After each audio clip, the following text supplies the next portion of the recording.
I got a text the other day from a client letting me know that her role was at risk and that she was soon likely to be out of a job. She went on to say, "I am so glad that I started coaching when I did." She is now able to go into this season of uncertainty with more calm because she was already doing the work. She had already been doing the work to figure out what she wants to do next, and she had started to position herself and her expertise for her next opportunity. In today's episode, I want to talk to you about the importance of building your safety net yourself, stepping into the driving seat of your career and making sure that you set yourself up so that should something untoward or unexpected occur, you're already prepared or you're in the process of preparing so that you're not blindsided. This is a juicy episode, so grab a pen and some paper and let's dive in.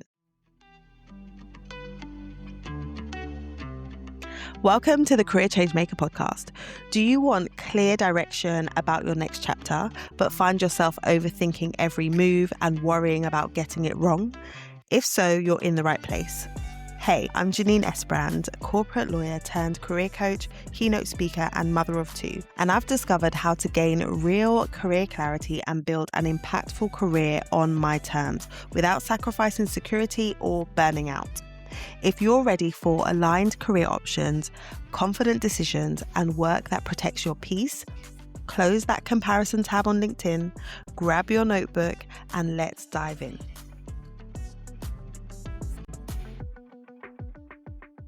Before we dive in today, I want to share something with you that I've been cooking up for a while. I am going to be launching a brand new group coaching experience for mid-career women who want to build something different, who want to build a career that isn't just on one track, and they want to understand what it takes to diversify both their income and their impact.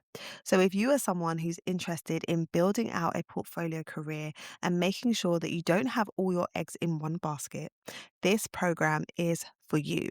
I will be sharing more details over the coming weeks, but if this has piqued your interest, I encourage you to go over to the waitlist, careerchangemakers.com/waitlist. Register your interest sooner rather than later because there's only going to be 10 spots in this founding cohort. careerchangemakers.com/waitlist.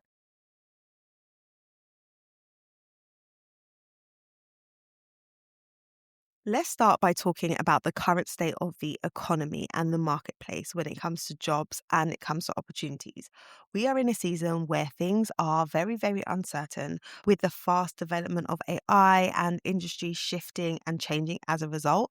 Lots of people are feeling quite vulnerable in their roles and they are seeing and experiencing mass layoffs within various industries.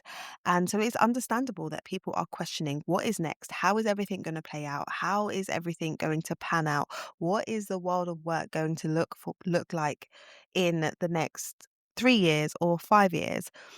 All of those questions are valid and we don't have answers to all of those things yet. I think it's so important for us to pay attention to what we can control in this type of market and this type of economy.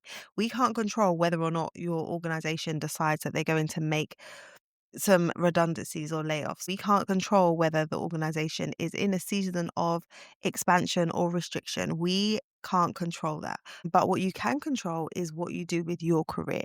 You are the CEO of your career. You are the chief executive officer of both your career and your life. So you get to set the vision and you get to set the strategy and pivot that strategy as and when it is required depending on what's going on in the market. I think now is the perfect time for you to look at how you can leverage your expertise and position yourself for what it is that you really want and what is needed in the marketplace right now. One of my clients was doing this without even realizing it. Here are the 3 steps that my client took that I think everybody should be taking right now. Number 1 is to identify where you want to go in your career and notice the gap between where you are now and where you're trying to get to. Number 2 is to seek out support and recognize that if you haven't got to where you want to get to by yourself yet, it's likely that you need some form of external support. And number 3, start taking action. Even if it's small steps, start taking action towards where you want to go. Let's dig into those 3 steps, how she applied them, and how you can be thinking about it for yourself. So, firstly, identifying what it is that she wants next in her career. She is someone who knows that she wants to step up to the next level and that she hasn't been really leveraging the range of experience that she's gained over the last 20 years working in her industry.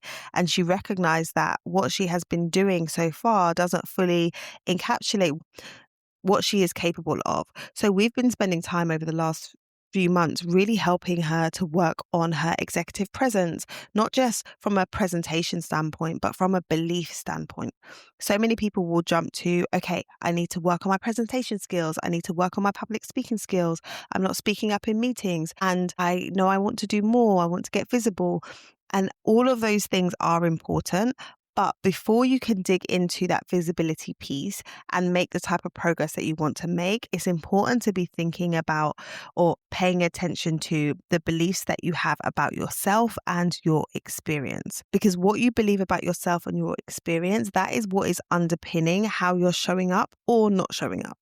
So we did the work to help her to identify what does she really bring to the table? What is her unique skill set?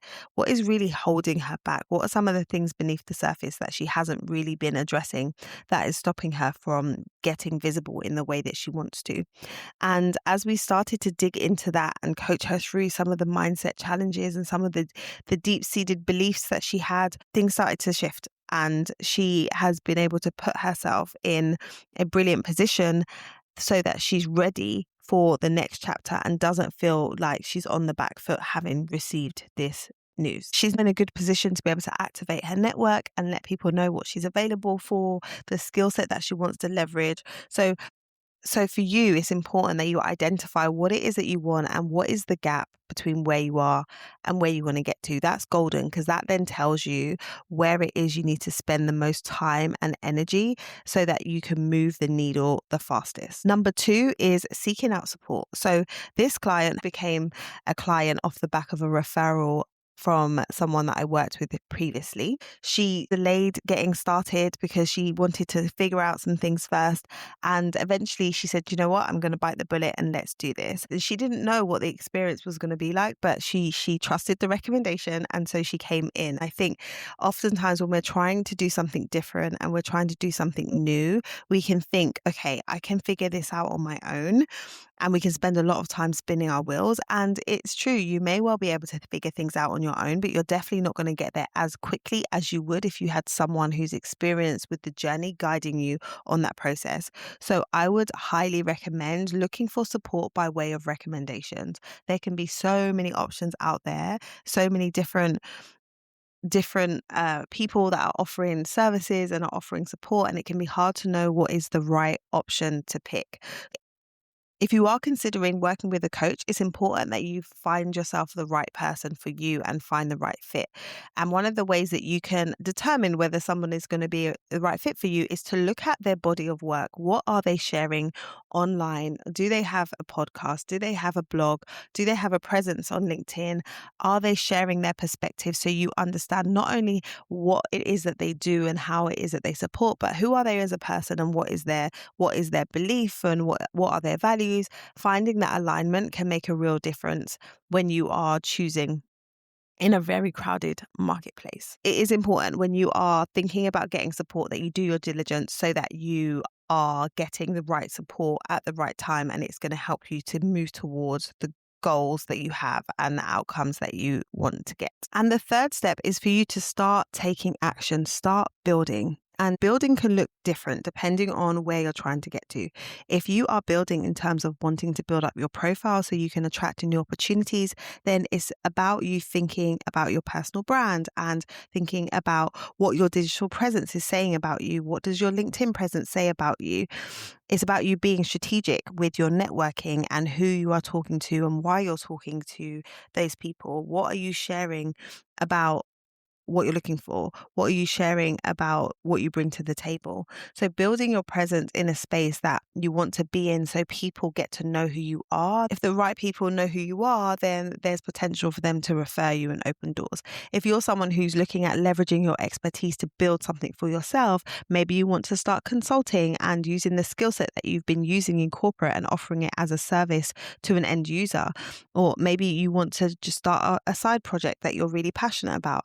If that's something that you want to do, then it's about building out your playbook and your plan and understanding what is the offer that you're going to be making, who are the people that you want to be supporting and serving, how are you going to get in front of those people, and how are you going to offer them your services. And you may be someone who wants to do both. You may still want to maintain your role and you want to build something on the side. And then it is about deciding how you're going to split your time. What time are you dedicating to what? How are you going to manage working part-time or full-time and having something on the side?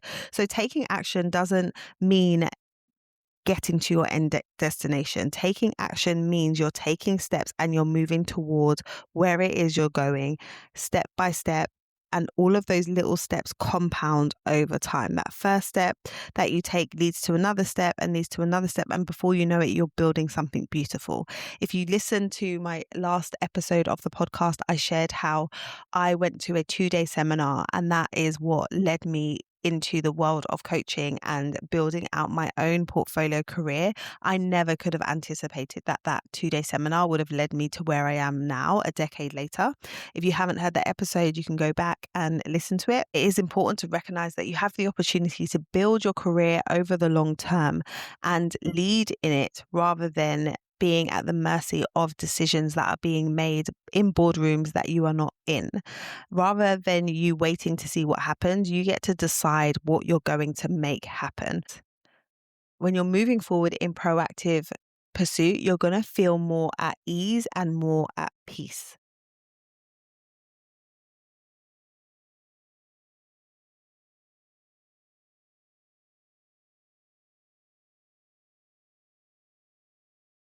I'm sharing these 3 steps with you because I think it's so important. If you haven't already been thinking,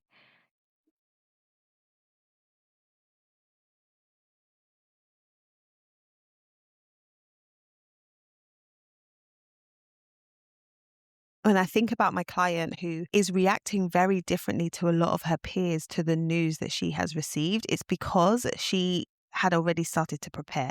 There's many people who are in complete shock and don't know exactly what to do, what steps to take, because they haven't done the thinking that she's already done. And shortly after she got that notification, she saw a job that she wanted to apply for. And she did. She took all that we'd been working on in terms of her positioning, her expertise, and she poured it all into this application. We had a look at it. We talked about her strategy in terms of making sure that this application gets in front of the right people. And within a few days, she landed her first interview. So having worked in this company for years and being faced with redundancy, she's now already jumping into conversations about opportunities because she was doing the work already. So if that doesn't encourage you, I don't know what will. Whether or not you feel like you are ready to jump ship or you're feeling super comfortable where you are and loving the work that you do, it's important for you to be managing your career and always thinking about what you can be putting in place either for a contingency plan or a future plan when it comes to your career. All right. That is what I wanted to share with you. If what I've said today resonates with you and you're thinking, yes, I want to prepare my plan and I want to understand what I'm doing and I want to get going with working towards whatever my next thing is, then come and join the waitlist for my brand new group coaching program called the Portfolio Career Academy. You can head over to careerchangemakers.com/waitlist and I will be sharing more information about the cohort in coming weeks. I am super excited. It's going to be awesome. But until I'm back in a few days with another episode, I encourage you to keep moving toward your career goals. Hey, ambitious woman, I hope you enjoyed today's episode. If so, would you take 30 seconds to follow the show and share it with someone who may be quietly rethinking their next chapter? Also, please leave a review. It really helps this message reach more ambitious women ready for career clarity. And it lights me up to know that this podcast is helpful to you. Until next time, go and take one strategic step forward, and I'll meet you back here in a few days for another episode. Let's keep building.